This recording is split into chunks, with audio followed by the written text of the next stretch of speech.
KaraokeBooks. Utopia. Thomas More. Audiobook. Chapter 5. Other Traffic. But it is now time to explain to you the mutual intercourse of this people, their commerce, and the rules by which all things are distributed among them. As their cities are composed of families, so their families are made up of those that are nearly related to one another. Their women, when they grow up, are married out, but all the males, both children and grandchildren, live still in the same house, in great obedience to their common parent, unless age has weakened his understanding, and in that case he that is next to him in age comes in his room. But lest any city should become either too great, or by any accident be dispeopled, provision is made that none of their cities may contain above 6,000 families, besides those of the country around it.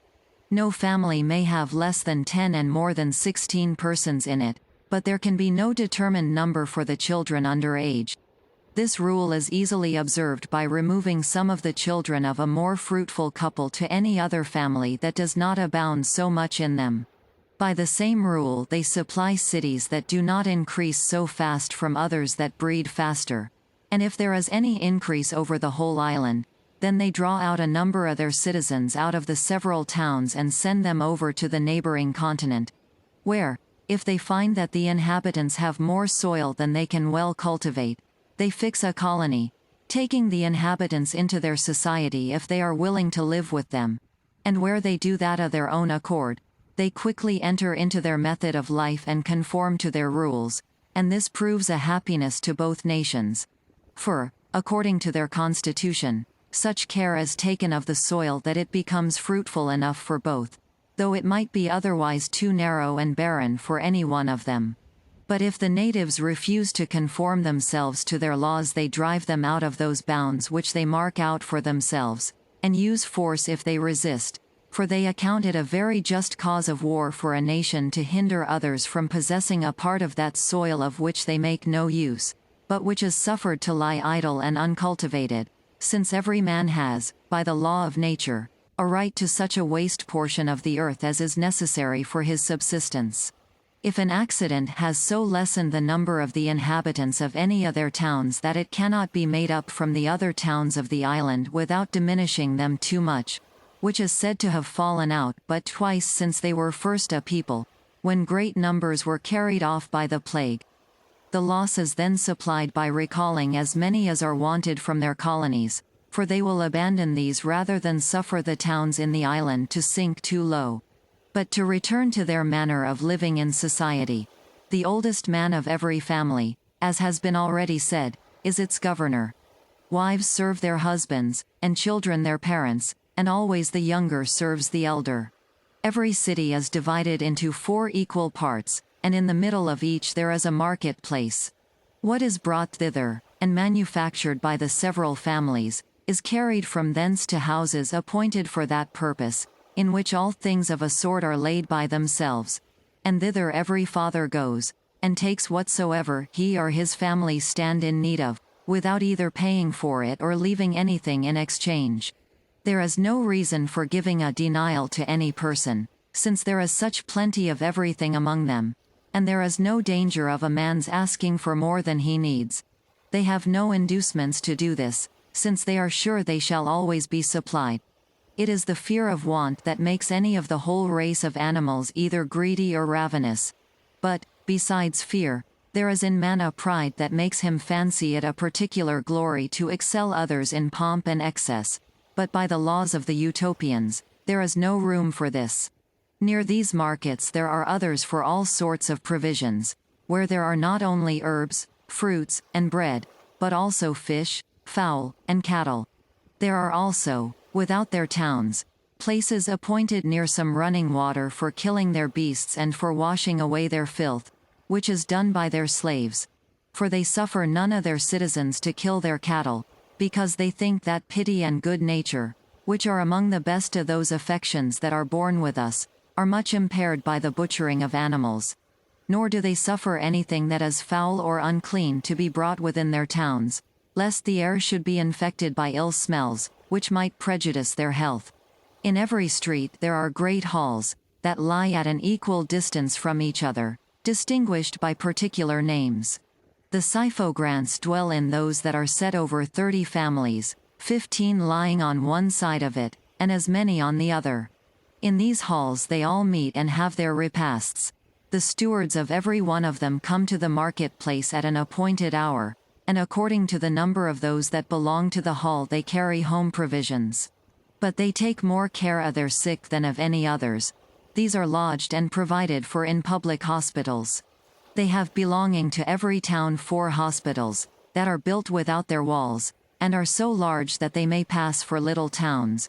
By this means, if they had ever such a number of sick persons, they could lodge them conveniently, and at such a distance that such of them as are sick of infectious diseases may be kept so far from the rest that there can be no danger of contagion.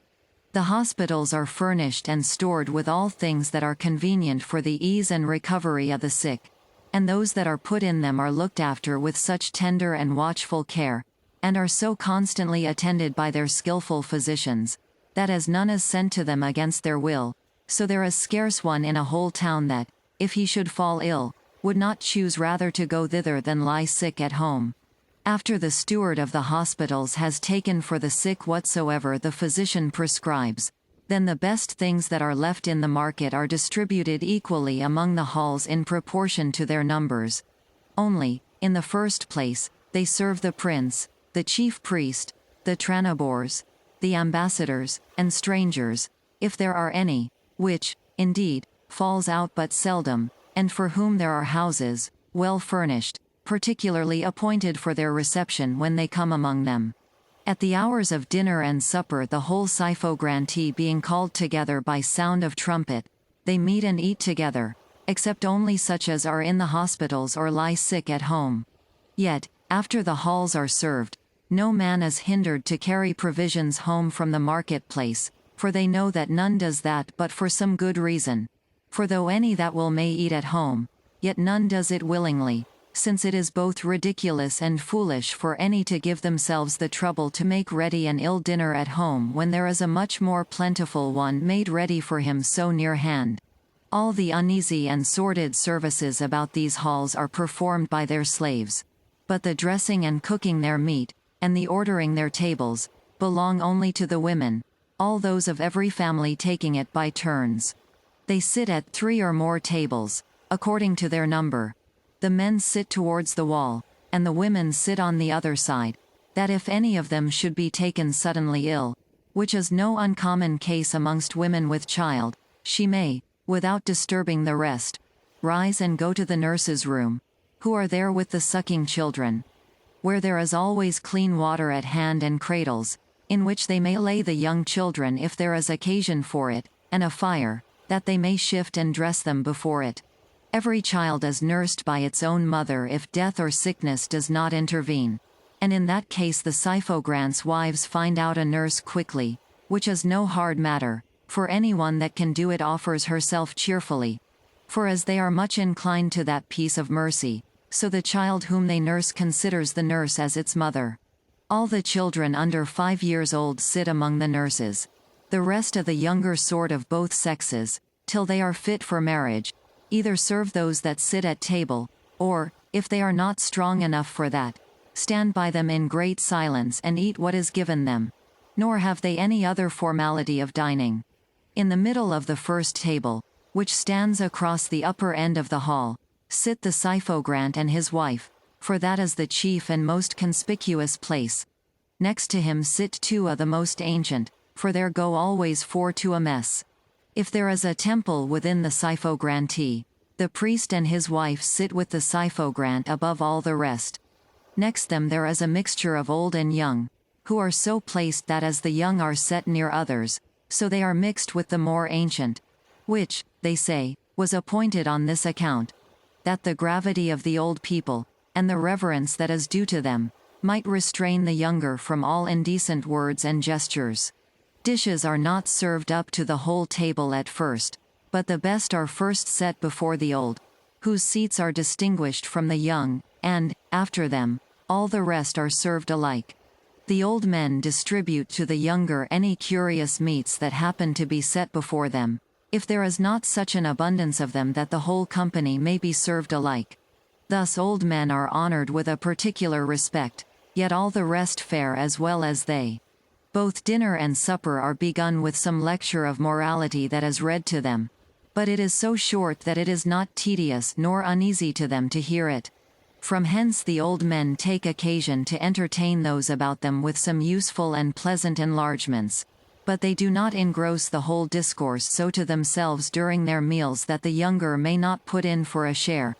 On the contrary, they engage them to talk, that so they may, in that free way of conversation, find out the force of every one's spirit and observe his temper.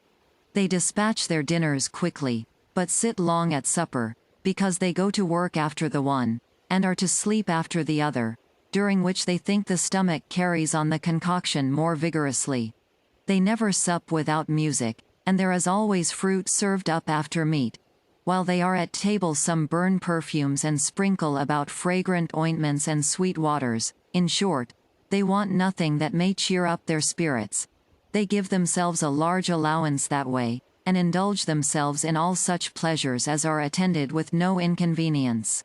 Thus do those that are in the towns live together. But in the country, where they live at a great distance, every one eats at home, and no family wants any necessary sort of provision, for it is from them that provisions are sent unto those that live in the towns. KaraokeBooks.